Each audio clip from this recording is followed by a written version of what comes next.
The metal creaked under Daho's boots as he walked through Orbital Scrapyard Station 7. Huge ships hung in the void around him, their hulls cut open like the bellies of dead fish. This was where spacecraft came to die. Daho wiped sweat from his forehead. Even with his cooling suit, the work was hot. The human mechanic had spent 10 years in this scrapyard. His hands were rough and scarred, but his eyes were sharp. Where others saw junk, Daho saw possibility. "Kim, your shift ended an hour ago," called Taiwan, his boss. The older man floated toward him in the low gravity. "Go home." "Just one more look around," said Daho, pointing to a new section of the yard. "They brought in fresh scraps yesterday." Taiwan sighed. "Fine, but be quick. The cutters start work at 600. Daho nodded and pushed off, using his jets to fly between the broken ships. The new section held vessels marked for final breakdown. Once the valuable parts were removed, the rest would be melted down. That's when he saw it. The ship was small by military standards, maybe 70 meters long. Its dark hull was scratched and dented. Unlike the other ships, this one had an odd shape, not the usual box-like Galactic Union design. This one had curves and angles that made no sense. Daho checked the ship's ID tag. US 73319. Decommissioned. There was a red stamp, unsafe, scheduled for complete breakdown. He pressed his hand against the hull. Something about this ship called to him. "What did you find?" Taiwan asked, catching up. "This ship, it's different." "That?" Taiwan looked at his tablet. "It's garbage. 3 crews died on it. Some kind of power system failure. The military dumped it here last week." But Daho wasn't listening. He had found the entry hatch and was already inside. The ship's corridors were narrow and dark. Emergency lights cast red shadows on the walls. Daho moved carefully, his flashlight showing the way. The air was stale but breathable. He reached the engine room and whistled. Unlike the rest of the ship, this room was huge. In the center sat a strange device, not a standard engine. It was a sphere surrounded by rings that didn't seem to connect to anything. "What kind of drive is this?" he wondered. "The kind you shouldn't touch," said Taiwan from the doorway. "This is military tech, Daho. They stripped these ships before sending them here. If they left this, it's because nobody could make it work. Or nobody understood it," Daho said. He moved closer to the sphere. "This isn't just a normal drive. This is something special. It's dangerous is what it is. Come on, let's go. They'll cut this ship up tomorrow." Daho turned to his boss. "How much to buy it?" Taiwan laughed, then stopped when he saw Daho's face. "You're serious? This ship killed people, Daho. How much?" Taiwan checked his tablet again. "It's worth more as scrap, but I could mark it as sold for 50,000 credits. That's all your savings. I'll take it." "You're crazy. What will you do with a broken military ship?" Daho looked back at the strange engine. In his mind, he could already see how the parts should connect, how the energy should flow. It wasn't broken, it was just misunderstood. "Fix it," he said. "I'm going to fix it." As they left the ship, Daho felt something he hadn't felt in years. Excitement. This wasn't just another repair job. This was a mystery, a challenge. And humans were very, very good at solving problems that stumped everyone else. 3 days after buying the ship, Daho was still cleaning it. The previous crews had left in a hurry. Empty food containers and personal items were scattered everywhere. "This place is a mess," he said to himself, pushing floating trash into a bag. The ship's gravity was off to save power. Daho had been sleeping on the ship, working day and night. He had named it Shadow Whisper after finding the name in a hidden file. The more he cleaned, the more strange things he found. This was not a normal ship. In the main control room, Daho wiped dust from the panels. Most spaces had standard controls, but some had blank spots where something had been removed. Military secrets, probably. He moved to the engine room again. The strange sphere in the center still puzzled him. According to the ship's basic files, it was a quantum resonance chamber. Daho had never heard of such a thing. Why would they leave this behind? He wondered. He ran his hand along the wall and felt a small crack. Pushing harder, a panel moved. Behind it was a small space, a hidden compartment. Inside was a data chip and a small device about the size of his palm. The device had no markings, but it hummed slightly when he touched it. "What are you?" he whispered. Daho took the chip to the ship's computer room. The main systems were dead, but he had brought a portable computer. He plugged in the chip. The screen filled with technical diagrams and reports. Most were marked Top Secret and Project Night Jost. "This isn't just any ship," Daho said as he read. "It's a prototype." According to the files, Shadow Whisper was a stealth corvette. It could hide from sensors and strike without warning. The quantum resonance chamber was its heart, a new type of power system that could bend energy in impossible ways. But something had gone wrong. The reports mentioned energy cascade failures and quantum instability. 3 test crews had died when the power system overloaded. The last report was short. Project terminated. Prototype to be stripped and scrapped. But they hadn't stripped it completely. The quantum chamber was still here, along with the hidden device Daho had found. He read deeper into the technical files. The engineers had tried to fix the power system using standard methods. They followed all the rules they had been taught. Daho smiled. That was their mistake. Sometimes rules needed to be broken.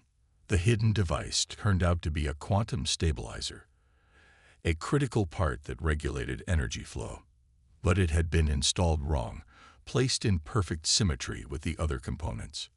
"No wonder it failed," Daho said. In his years as a mechanic, Daho had learned that perfect symmetry often led to resonance problems.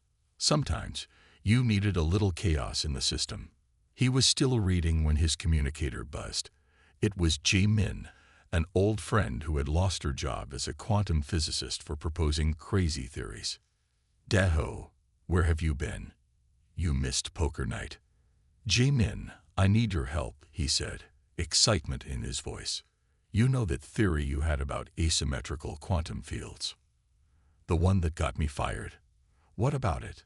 "I think I found a ship that proves you were right." Silence on the other end.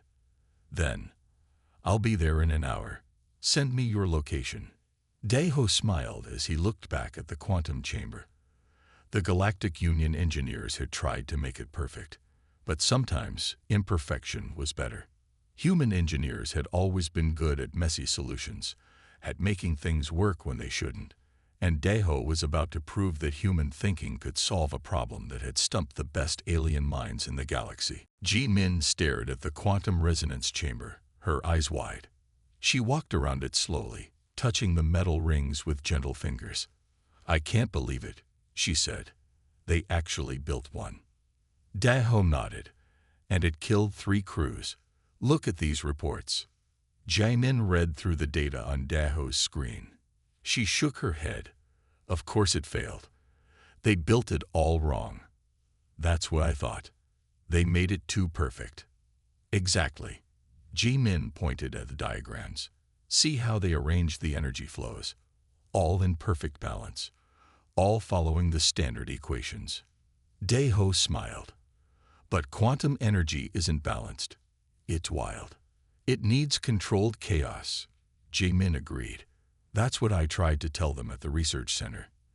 They fired me for it." For the next 2 days, they worked on the chamber. Ji-Min understood the theory. Daho knew how to build things. Together, they made a good team. "Hand me that wrench," Ji-Min said. Floating inside the chamber, they had turned off the artificial gravity to make the work easier. Daho passed her the tool. "I still don't understand why they left this ship mostly intact. Usually, they strip all the good tech. They probably thought it was useless," Ji-Min said. "Or dangerous. No one would dare try to fix it after 3 crews died." No one except humans, Daho said with a smile. The main problem was the energy flow. The Galactic Union engineers had created a system where energy moved in perfect circles. It looked beautiful on paper, but in reality, it caused buildups that eventually exploded. Ji-Min's solution was simple but brilliant. Instead of perfect circles, they would make the energy flow in slight spirals. Not enough to break the system, but enough to prevent deadly buildups. It's like a river, she explained. If you try to make water flow in a perfect line, it builds pressure and eventually breaks the banks. But if you let it curve naturally, it flows smoothly. Daho nodded. Aliens always try to force nature to follow their rules. Humans adapt to nature's rules. They worked for hours, adjusting the quantum stabilizer. The device Daho had found was a key part, but they installed it off-center, exactly where it shouldn't be, according to standard theory. Time to test it, Daho said finally. They moved to the control room. Daho had fixed the basic ship systems, but the main power was still off. Start at 10%, Ji-Min suggested. Daho nodded and pressed the startup sequence. The ship hummed softly. Lights flickered on. The quantum chamber began to glow with a soft blue light. Power stable at 10%, Daho reported, watching the gauges, moving to 20%. The hum grew louder. The blue glow brightened. Still stable, Ji-Min said, checking her instruments. 30%. They kept going, step by step. At 50%, the ship began to vibrate. This is where the first crew died, Daho said quietly. Ji-Min nodded. Keep going. 60%, 70%. The vibrations grew stronger, then suddenly stopped. The ship became very quiet. The blue glow was now bright and steady. We did it, Ji-Min whispered. The asymmetrical flow worked. They pushed to 100%. The ship's power levels were higher than anything in the reports. The quantum chamber was not only stable, it was producing more energy than it should. Do you know what this means? Ji-Min asked, her face glowing in the blue light. Daho nodded. It means human thinking just fixed what alien thinking couldn't. As if to celebrate, the ship's systems suddenly came fully online. Screens lit up around them. A soft voice spoke. All systems operational. Shadow whisper ready for orders. Daho and Ji-Min looked at each other in shock. The ship wasn't just fixed. It was alive. 1 week after fixing the shadow whisper, Daho sat in a small cafe near the scrapyard. He was drinking coffee with Ji-Min when all the screens in the cafe suddenly switched to an emergency broadcast. A serious-looking woman appeared on screen. This is an emergency alert. Krell warships have been spotted at the edge of our system. All citizens should prepare for possible evacuation. The cafe went silent. Everyone stared at the screens. The Krell, Ji-Min whispered. They never come this far into Union space. Daho said nothing. The Krell were the stuff of nightmares, a warrior species from beyond the rim. They didn't take prisoners. They didn't negotiate. They simply destroyed. The broadcast continued. The Galactic Union Defense Fleet has been notified. However, most ships are currently deployed to the Centauri sector. Limited forces will arrive within 5 days. 5 days. Someone in the cafe shouted. The Krell will be here in 3. Panic spread through the room. People grabbed their things and rushed out, already making plans to flee. This is bad, Ji-Min said. New Seoul doesn't have serious defenses. We've always relied on the Union fleet. Daho nodded. The human colonies were considered low priority. The core worlds, those belonging to the older species in the Galactic Union, would be protected first. We should get to the evacuation ships, Ji-Min said, standing up. But Daho didn't move. He was thinking about the Shadow Whisper, about its stealth capabilities, about the weapons systems they had discovered but not yet tested. No, he said finally. I have a better idea. Back at the ship, Daho called an emergency meeting. Besides Jae-min, he invited two other friends, Hyunwoo, an ex-military weapons specialist, and Young Mai, a brilliant programmer who worked with Ship As. "You want to do what?" Hyunwoo asked when Daho explained his plan. "Fight the Krell," Daho repeated. "With this ship." "That's suicide," Young Mai said. "The Krell come in fleets, hundreds of ships. This is just one small corvette." "A stealth corvette," Daho corrected, "with a power system more advanced than anything in the Union. We've been exploring the ship's capabilities. It has weapons that shouldn't exist on a vessel this size." Jae-min nodded. "The quantum chamber produces 3 times the energy it should. That means the weapons have 3 times the power." Hyunwoo walked around the control room, examining the weapon stations. "Even so, it's just one ship." "One ship they won't see coming," Daho said. "One ship that can hit them before they know we're there." Young Mai sat at the AI control panel. "The ship's computer is advanced, but it needs programming to handle combat situations." "Can you do it?" Daho asked. She thought for a moment. "Give me 2 days." "We have less than 3 before the Krell arrive," Jae-min reminded her. "Then I'd better start now," Young Mai said, her fingers already moving across the screen. They worked through the night. Hyunwoo tested the weapon systems, looking impressed despite himself. The main guns drew power directly from the quantum chamber, making them far stronger than normal. "This ship should have been the Union's new secret weapon," he said. "Instead, they threw it away because they couldn't make it work." "Their loss," Daho said. "Our gain." On the morning of the second day, as they continued preparations, an alert sounded. A ship was approaching. "Military transponder," Young Mai reported. "Galactic Union." The communication screen lit up. A stern-faced officer appeared. "This is Commander Jun Seok of the Galactic Union Defense Force," he said. "We have detected unauthorized activation of military hardware. Surrender the vessel immediately." Daho looked at his friends. They had come too far to stop now. "I'm sorry, Commander," he said. "But we need this ship. The Krell are coming, and we plan to fight." 1 week after fixing the Shadow Whisper, Daho sat in a small cafe near the scrapyard. He was drinking coffee with Jae-min when all the screens in the cafe suddenly switched to an emergency broadcast. A serious-looking woman appeared on screen. "This is an emergency alert. Krell warships have been spotted at the edge of our system. All citizens should prepare for possible evacuation." The cafe went silent. Everyone stared at the screens. "The Krell," Jae-min whispered. "They never come this far into Union space." Daho said nothing. The Krell were the stuff of nightmares, a warrior species from beyond the rim. They didn't take prisoners. They didn't negotiate. They simply destroyed. The broadcast continued. "The Galactic Union Defense Fleet has been notified. However, most ships are currently deployed to the Centauri sector. Limited forces will arrive within 5 days." 5 days, someone in the cafe shouted. "The Krell will be here in 3. Panic spread through the room. People grabbed their things and rushed out, already making plans to flee. "This is bad," Jae-min said. "New Seoul doesn't have serious defenses. We've always relied on the Union fleet." Daho nodded. The human colonies were considered low priority.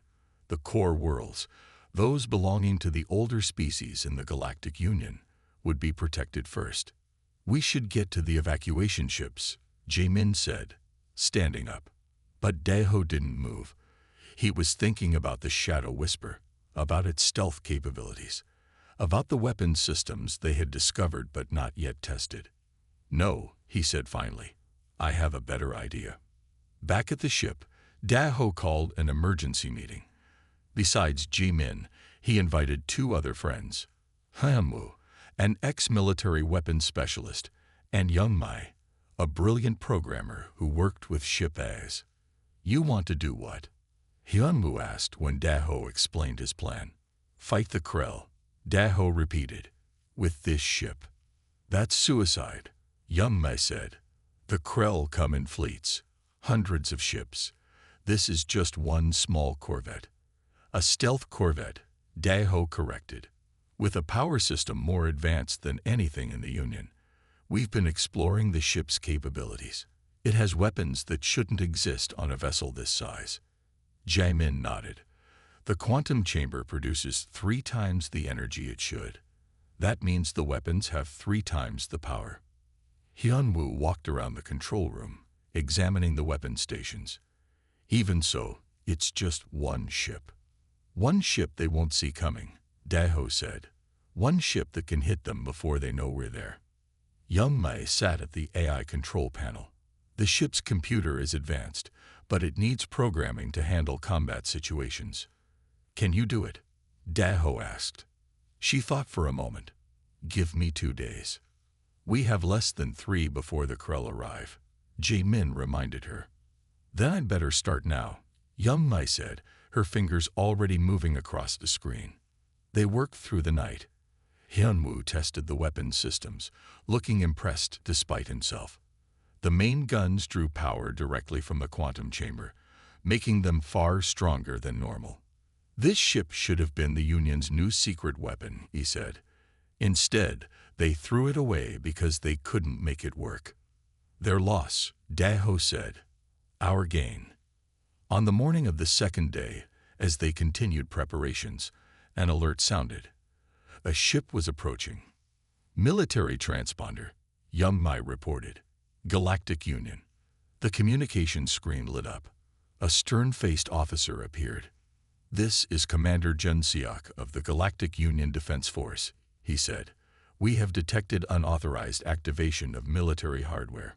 Surrender the vessel immediately. Daho looked at his friends. They had come too far to stop now. I'm sorry, Commander, he said, but we need this ship. The Krell are coming, and we plan to fight. The Phoenix moved silently through space, its engines barely making a sound. On the bridge, Daho sat in the captain's chair, still feeling strange about it. He was just a mechanic, not a captain. Stealth systems active, Young-mai reported. The Krell won't see us coming. Commander Jun Seok stood at the tactical station, his face tense. We're picking up the first Krell ships. 3 scout vessels. The main fleet is 20 minutes behind them. What's the plan? Jae-min asked. Everyone looked at Daho. He took a deep breath. This wasn't supposed to be his job, but here they were. We test our weapons on the scouts, he said. Hit them fast and disappear. We need to know what we're up against. Jun Seok nodded. Good thinking. Classic hit and run tactics. The Phoenix glided toward the Krell scouts. These ships were small but dangerous, with spiky designs that matched their aggressive nature. Through the view screen, they looked like dark metal insects. Weapons hot, Hyun-woo said. Ready to fire on your command. Get us close, Daho ordered. I want to be sure we hit them. Young-mi guided the ship closer. They were now just 5 kilometers from the nearest scout. They haven't seen us, Jun Seok said with surprise. The stealth system is working perfectly. Fire, Daho commanded. Hyun-woo pressed the firing controls. A blue beam shot from the Phoenix, hitting the first scout ship. Instead of just damaging it, the beam cut through the ship like it was made of paper. The scout exploded in a ball of fire. Everyone on the bridge stared in shock. That, Jun Seok began. That shouldn't be possible. These weapons aren't designed to be that powerful. It's the quantum chamber, Jae-min explained. It's amplifying the weapon's energy beyond normal limits. The other 2 scouts had noticed them now. They turned and began firing, but their shots were going wide. They can't get a lock on us, Young-mai said. Our energy signature is too chaotic for their targeting systems. Fire again, Daho ordered. 2 more blue beams shot out. 2 more explosions lit up space. All 3 scouts destroyed. Hyun-woo reported, his voice full of wonder. No damage to the Phoenix. A cheer went up on the bridge, but Jun Seok remained serious. The main fleet will be here soon. That's over 50 warships. We can't fight them all, even with these weapons. We don't need to fight them all, Daho said. We just need to slow them down until the Union forces arrive. He turned to young Mei. Take us into the asteroid belt. We'll hide there and hit them when they pass. As they moved toward the belt, alarms suddenly blared. A large Union transport ship appeared on their screens. It was fleeing from New Seoul, packed with evacuees. A civilian transport, Jun Seok said. They're trying to escape before the Krell arrive. To their horror, 6 Krell ships appeared, moving to intercept the transport. They must have been hiding, Jun Seok said. An advance force. The transport has no weapons, Hyunwoo added. They'll be slaughtered. Daho didn't hesitate. Change of plans. We protect that transport. That means revealing ourselves to the entire Krell fleet, Jun Seok warned. They'll all come after us. Then they won't be attacking New Seoul, Daho said firmly. Young Mei, full speed to the transport. Hyunwoo, prepare all weapons. The Phoenix turned and raced toward the civilian ship. The Krell vessels were closing in for the kill. We won't make it in time, Jaemin said quietly. Yes, we will, Daho replied. He turned to Jaemin. Can you give the engines more power? She nodded. I can redirect energy from the shields. Do it. The Phoenix suddenly shot forward with incredible speed. The stars blurred around them. Weapons range in 5 seconds, Hyunwoo called out. Daho gripped the arms of his chair. From jump to warship, from scrapyard to battlefield, the Phoenix was about to face its first real test. Let's show these Krell what happens when they threaten humans, he said. The Phoenix shot through space like a bullet. On the main screen, they could see the civilian transport trying to escape the 6 Krell ships. The transport was big and slow. The Krell were small and fast. 30 seconds to weapon range, Hyunwoo reported. Daho watched as one Krell ship fired on the transport. The shot hit its engines. The transport slowed even more. They're disabling it, Jun Seok said. They want to board it and take prisoners. Daho shook his head. The Krell don't take prisoners. 20 seconds, Hyunwoo called. The Krell don't know we're coming, Youngmei said. Their sensors still can't see us clearly. 10 seconds. Daho leaned forward. Target the lead Krell ship. Fire when ready. Firing now. A bright blue beam shot from the Phoenix. It hit the lead Krell ship directly. The ship didn't just explode. It seemed to melt from the inside out. The other 5 Krell ships scattered, suddenly aware of a new threat. They're trying to find us, Jun Seok said. But our energy signature keeps shifting. They can't get a good lock. Fire again, Daho ordered. 2 more beams lashed out. 2 more Krell ships destroyed. The remaining ships are calling for help, Young Mai reported, listening to their communications. The main fleet is changing course. They're coming for us now. Good, Daho said. That gives the people on New Seoul more time. The Phoenix swooped around the civilian transport, putting itself between the ship and the 3 remaining Krell vessels. This is Commander Jun Seok of the Phoenix to civilian transport, Jun Seok called. Continue your escape. We'll cover you. Thank you, Phoenix, came the reply.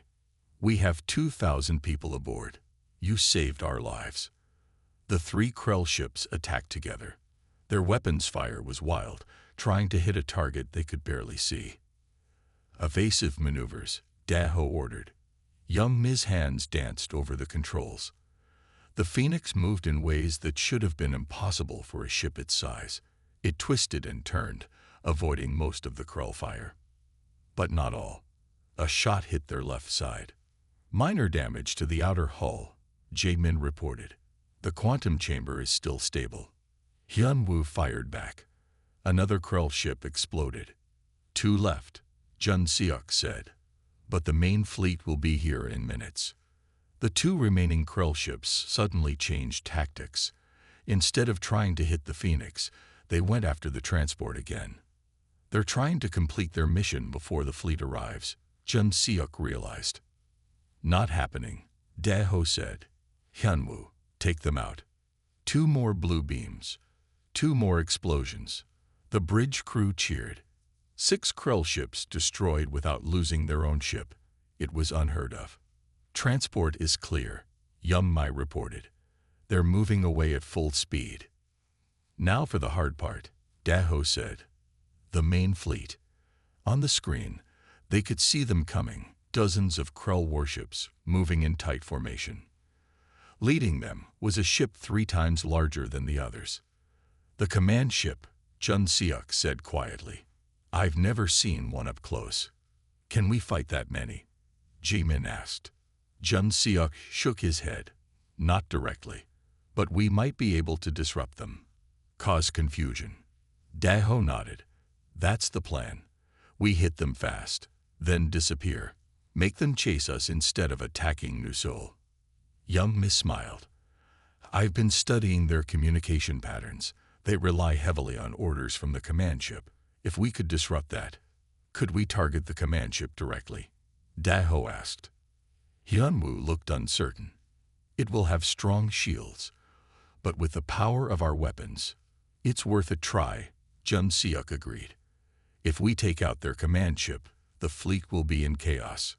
Jimin checked the quantum chamber readings. I can give the weapons an extra power boost, but it might strain our systems. Do it, Daeho ordered. As the Krell fleet approached, the Phoenix hid behind an asteroid, waiting. Daeho felt his heart beating fast. What they were about to try had never been done before. A single ship attacking a Krell command vessel. Ready? He asked his crew. They all nodded. Then let's make history. The Phoenix waited silently behind the asteroid. Through the view screen, Daeho watched the Krell fleet move closer. The command ship was massive, with sharp angles and glowing red lights. Their sensors are scanning the area, Yum-mai reported, but they can't see us clearly. Wait for them to pass the asteroid, Jun Seok advised. Then we hit the command ship from behind. Daeho nodded.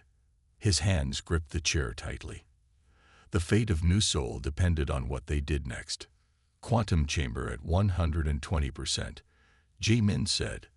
I've never seen readings this high. Is it stable? Daeho asked. For now, but we can't maintain this power level for long. The Krell fleet moved past their hiding spot. The command ship was now directly in front of them. Now, Daeho ordered. Yum-mi guided the Phoenix out from behind the asteroid. They approached the command ship's engines. Its weakest point. They've spotted us, Jun Seok warned. Smaller ships are turning to intercept. Ignore them, Daeho said. Focus all weapons on the command ship's engines. Hyunwoo aimed and fired. The blue beams, now brighter than ever, struck the command ship. Its shields flared brightly. Again, Daeho called. More blue beams hit the same spot. The shields weakened but didn't break. Their shields are too strong, Hyunwoo said with frustration. Smaller Krell ships were now firing at them. The Phoenix shook as shots hit its hull. Shields at 80%, Jimin reported. We can't take much more of this. Daeho thought quickly. What if we modulate the weapon frequency? Make it change like our energy signature? Jimin's eyes widened. That might work. Their shields are designed to block steady energy patterns. Do it, Daeho ordered. Jimin and Hyunwoo worked frantically, adjusting the weapons. The Phoenix continued to dodge Krell fire, but was taking more hits. Shields at 60%, Jimin called out. Ready to fire, Hyunwoo said finally. Hit them with everything we have, Daeho commanded. The Phoenix's weapons fired again, but this time the beams seemed to flicker and pulse, changing frequency. When they hit the command ship shields, they didn't stop. Instead, they passed through like the shields weren't even there. The beams struck the command ship's engines. Explosions rippled across its surface. Direct hit, Hyunwoo shouted. The command ship didn't explode completely, but its engines died. It began to drift, powerless. Their communications are in chaos, Young Mai reported, listening to the Krell channels. The smaller ships don't know what to do without the command ship's orders. Some Krell ships were still attacking the Phoenix, but others were flying in random directions, confused. Let's finish the job, Jun Seok suggested. Target their weapons next. But before they could fire again, alarms blared throughout the ship. The quantum chamber. Ji-min cried out. It's becoming unstable. We pushed it too hard. The ship shook violently. Sparks flew from control panels. Can you stabilize it? Da-ho asked, rushing to Ji-min's side. She worked quickly, her fingers flying over the controls. I'm trying, but the asymmetrical flow is breaking down. If that chamber explodes, we're all dead, Jun Seok warned. Da-ho looked at the chamber's readings. The energy patterns were changing, becoming more chaotic, but something about the pattern looked familiar. What if we don't fight it? He suggested suddenly. What if we let it become even more chaotic, but in a controlled way? Jae-min stared at him. That's crazy. It could explode. Or it could create a quantum cascade, Da-ho said, like a wave of energy. That would disable every ship around us, Ji-min realized. Including us, Jun Seok pointed out. Maybe, but we'd have a better chance than the Krell, Da-ho said. Their ships can't handle unexpected energy patterns.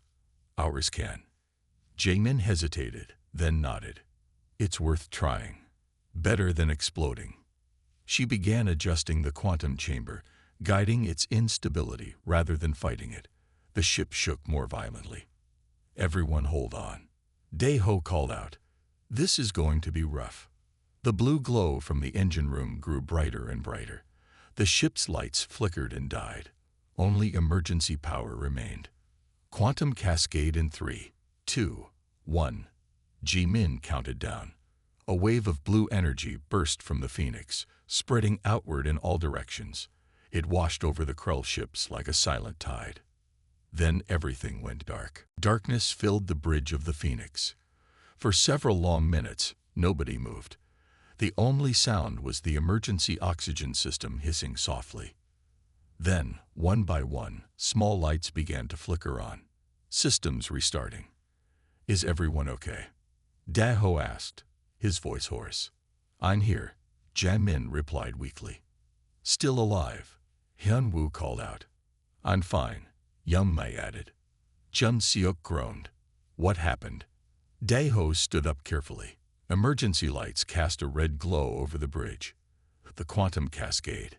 Did it work? Young Mai checked her station as it came back online. Sensors are rebooting. Give me a minute. Jae-min was already moving toward the engine room. I need to check the quantum chamber. As systems slowly returned, they got their first look outside. What they saw made them all stare in shock. The Krell fleet was still there, but the ships were dark and silent, floating dead in space. Not a single light or engine glowed on any of them. It worked, Jun Seok whispered. Every single ship is disabled. The quantum cascade disrupted their power systems. Da-ho said, just like we hoped. But why are we still operational? Young Mai asked. We should be dead too. Jae-min returned from the engine room, her face smeared with soot but smiling. The asymmetrical design we created. It let our systems absorb the cascade rather than fighting it. We bent like a reed in the wind while the Krell broke like trees. Human thinking saved us again, Da-ho said with a tired smile. They worked quickly to restore full power. As they did, they received an urgent message from New Seoul. Phoenix, this is New Seoul Defense Command. Are you still out there? The Krell fleet has stopped advancing. What's happening? Jun Seok answered. This is Commander Jun Seok. The Krell fleet has been neutralized. I repeat, the Krell fleet has been neutralized. There was silence. Then cheering came through the speakers. How is that possible? The voice from New Seoul asked. There were over 50 ships. We'll explain later, Jun Seok said. Right now, I suggest you send recovery teams to secure the disabled Krell vessels before they can repair themselves. 3 days later, the Phoenix docked at New Seoul Spaceport. A crowd was waiting for them. People cheered as Daho and his crew stepped out. Union officials were there too, including Admiral Park, Jun Seok's superior. Her face was stern. "Commander," she said to Jun Seok, "you disobeyed direct orders by allowing civilians to operate a military vessel." Jun Seok stood straight. "Yes, Admiral, I did. And in doing so," she continued, "you saved New Seoul and provided us with over 50 disabled Krell ships to study." Her stern face softened slightly. "Well done." She turned to Daho. "As for you and your crew, technically you broke numerous laws." Daho nodded. "We did what we had to do." "Indeed." Admiral Park handed him a tablet. "This is an official pardon. And something else, a request from Galactic Union High Command. They want you to lead a new division." "What kind of division?" Daho asked. "One focused on combining human innovation with alien technology. The Phoenix Project." Daho looked at his friends. They had started as outcasts. A mechanic, a disgraced physicist, a weapons specialist, and a programmer. Now they were heroes. "What about the Phoenix?" he asked. "The ship belongs to me. I bought it fair and square." Admiral Park smiled. "It's still yours, but the Union would like to build more like it, with your help." 6 months later, Daho stood in a new shipyard. Around him, 10 ships were under construction, each one based on the Phoenix design, but with improvements. Jae-min walked up beside him. The first fleet of human-designed ships. Who would have thought? Daho smiled. Who would have thought a piece of junk from a scrapyard would change everything? In the space above them, the original Phoenix floated proudly. No longer scrap, but a symbol of humanity's new place among the stars. The ship that started as trash had become a treasure. The technology that alien engineers couldn't make work had been mastered by human hands. And a simple mechanic with an eye for potential had changed the galaxy forever.